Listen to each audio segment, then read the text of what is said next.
IP Pangeran Dharma Kusuma Indramayu, kelas 1E Prodi Pendidikan Ekonomi semester 1 asal Kabupaten Karawang. Video ini kami buat untuk memenuhi tugas mata kuliah Pendidikan Agama Islam.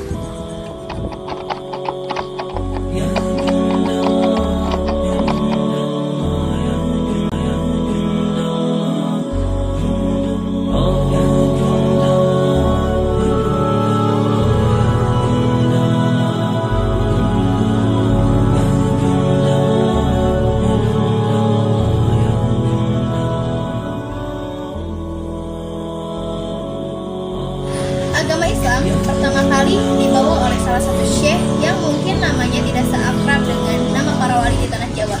Beliau bernama Syekh Kuro. Nama asli beliau yaitu Syekh Hasanuddin atau Syekh Qurratul Ain atau Syekh Mursahadatillah. Makam Syekh Kuro berada di Pulau Bata, Desa Pulau Kalapa, Kecamatan Lemah Abang Wadas, Kabupaten Karawang.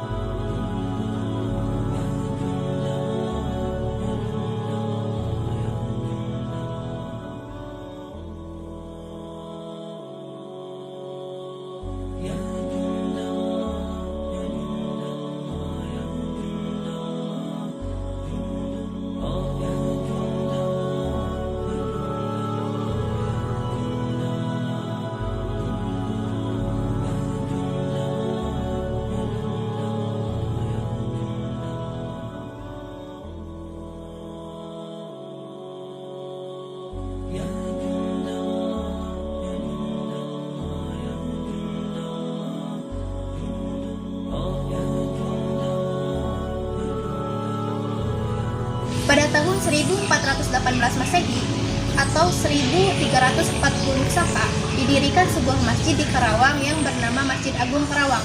Di masjid inilah Nyi Subang Larang dan Prabu Siliwangi menikah dengan mas kawin Lintang Kerti Jejer 100 dan sekarang menjadi ciri khas Pulau Bata.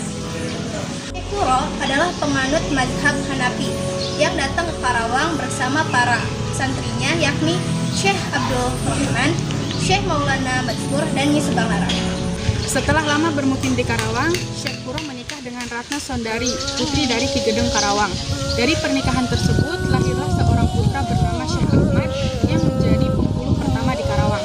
Syekh Kuro memiliki seorang santri yang berjasa dalam menyebarkan agama Islam di Karawang yang bernama Syekh Darugem Pulo Masjid, keturunan dari Sayyidina Utsman bin Affan radhiyallahu an yang kelak namanya disebut dengan Syekh Bentong. Di belakang saya terdapat makam Syekh Darugem atau Syekh Bentong. Ketika usia anak Syekh Kuro beranjak dewasa, Syekh Kuro menugaskan santri-santrinya untuk menyebarkan agama Islam di Karawang Selatan, yakni bernama Syekh Abdul Rahman dan Syekh Maulana Mazkur di daerah Ciampel, Teluk Jambe, Pangkalan, dan Tegalwaru sekarang.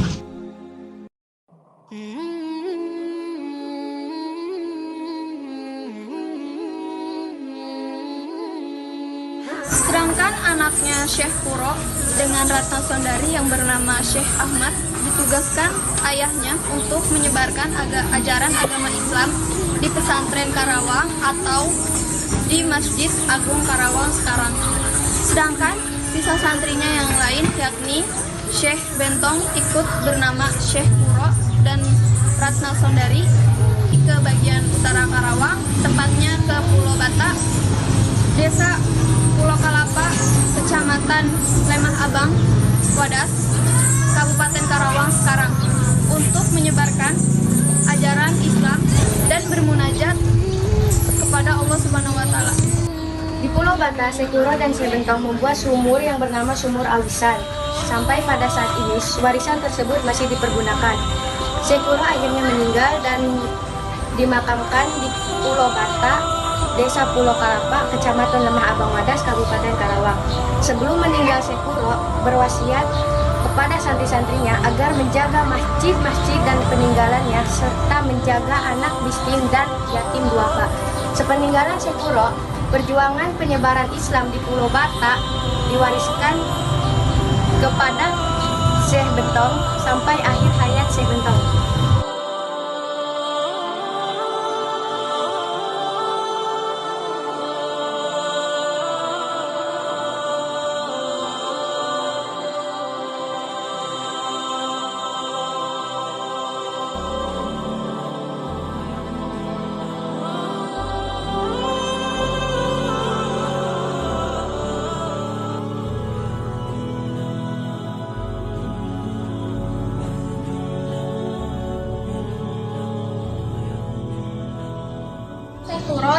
makam Syekh Bentong ditemukan oleh Raden Sumareja alias Ayah Dijin alias Pangeran Samri dan Syekh Tolha pada tahun 1859 Masehi atau pada abad ke-19.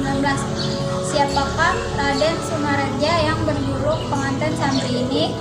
Tentunya dari papan silsilah di makam Raden Sumareja menunjukkan beliau adalah keturunan Sukapura, cucu dari Raden Indra Taruna dan cicit dari Raden Anggapura.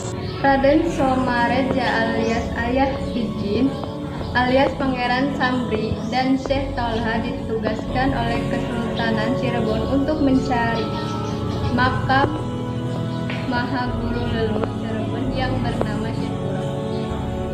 Bukti adanya makam Syekh Kuro Karawang di Pulau Bata, Desa Pulau Kalapatan, Lemah Abang, Karawang diperkuat lagi oleh Sunan Kanoman Cirebon yaitu Pangeran Haji Raja Adipati Jalaluddin saat berkunjung ke tempat itu, dan beliau memberikan surat pernyataan putra mahkota Pangeran Jayakarta.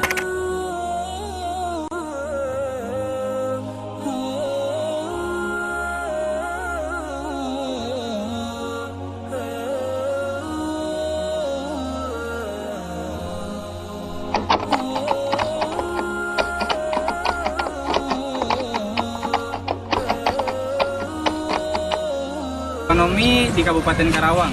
Ekonomi di Kabupaten Karawang menurut isi Piagam 4 Kuningan Kandang Sapi sebagai 10 mulut hari Rabu tahun Alif jatuh pada 14 September 1633. Dan Desa Pulau Kelapa terletak di Kecamatan Lemah Abang Wadas, Kabupaten Karawang, Provinsi Jawa Barat. Mata pencarian utama di Desa Pulau Kelapa ialah petani, karena Desa Pulau Kelapa merupakan tanah pertanian yang sangat baik. Desa Pulau Kelapa akan juga hasil alam, terutama dalam 3 bidang, yakni pertanian, peternakan, dan pariwisata. Berikut hasil survei yang telah kami survei. Hasil survei kita yang pertama di bidang pertanian. Hasil tani yang sangat berpotensi adalah padi dan palawija. Lebih dari 332 ton padi dihasilkan dari tanah pesawahan seluas 378 hektar setiap musimnya. Sementara hasil dari palawija bisa mencapai 32 ton di setiap musim penanaman palawija. Musim tanam palawija itu sendiri adalah rentang waktu setelah panen padi rendeng sampai masa penanaman padi musim morekat. Nah, inilah yang menjadikan Desa Pulau Kelapa sangat kaya akan hasil padi dan palawija yang melimpah. Kedua, hasil dari survei kita pada bidang peternakan kambing dan itik. Pada bidang peternakan kambing dan itik di Desa Pulau Kelapa sangat berpotensi. 978 ekor kambing dan 2000 lebih ekor itik. Ketiga adalah bidang pariwisata di Desa Pulau Kelapa, Dusun Kerajaan 2, terdapat makam Karomah sekaligus penyebar agama Islam pertama di Tatar Karawang, yaitu makam Syekh Kuro. Di kampung Pulau Masigit terdapat makam Karomah lainnya, yaitu makam Syekh Bentong dan makam pemuka alas Pulau Kelapa sekaligus penemu makam Syekh Kuro, yaitu makam Raden Sumareja atau Ayah Jiin yang terletak di Dusun Kerajaan 1 Desa Pulau Kelapa.